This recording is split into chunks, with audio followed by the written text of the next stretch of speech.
Hi there, Evan here with Crypto and Markets for Saturday, June 14th, 2019. In the first quarter of 2019, the Canadian household debt service ratio hit a record high. Now, there seems to be a common misconception out there that this is all interest rate driven. Everybody, that isn't the case. In fact, I'll use this as an example here. From the first quarter of 2017 to the first quarter of 2019, what we use as a benchmark in Canada for mortgage rates, the 5-year bond yield, is only up about 50 basis points. That's it. If from the first quarter of 2018 onward, for example, we didn't have slowing wage growth, would that drive home price declines? No. Would that be a sole driver of the decline in home sales? Not even close.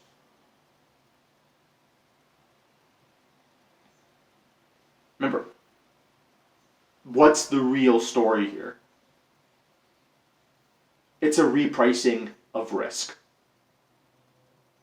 Because again, home prices aren't going up to the moon anymore.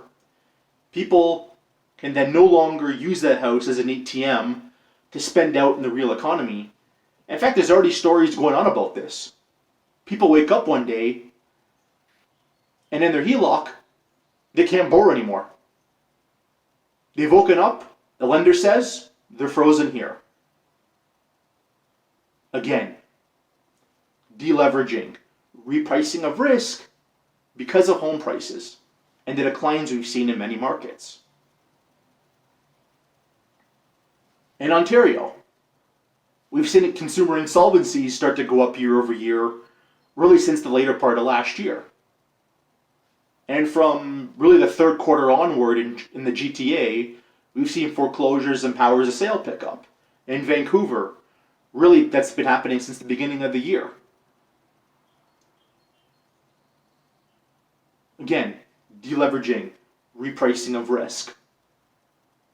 Lenders are now at a state where they have to preserve capital.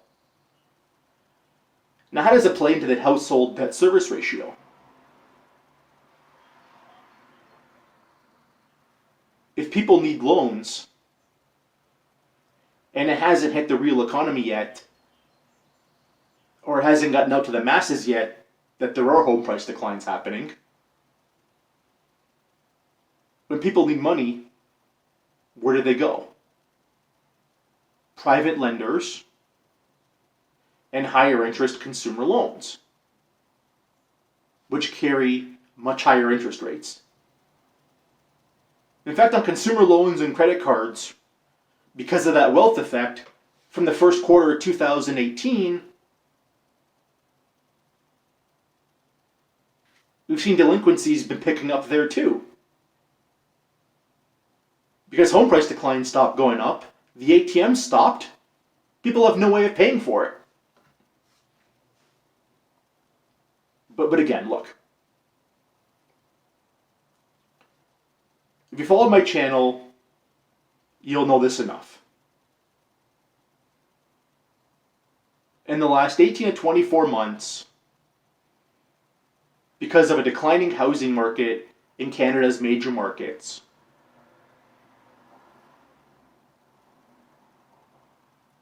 the Canadian economy has been starting to go this way. Okay? And when the economy starts to go this way, what happens to credit quality? Deteriorates. Going this way also. And really, lenders are seeing this and are acting accordingly. That's really all this is.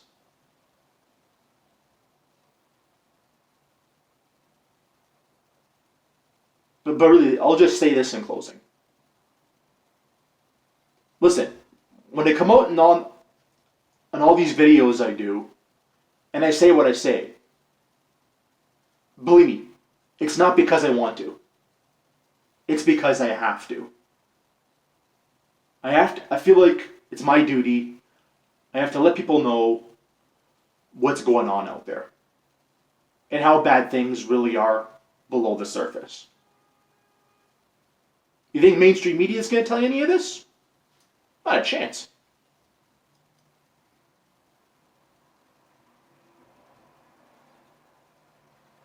But listen, that's what's going on out there.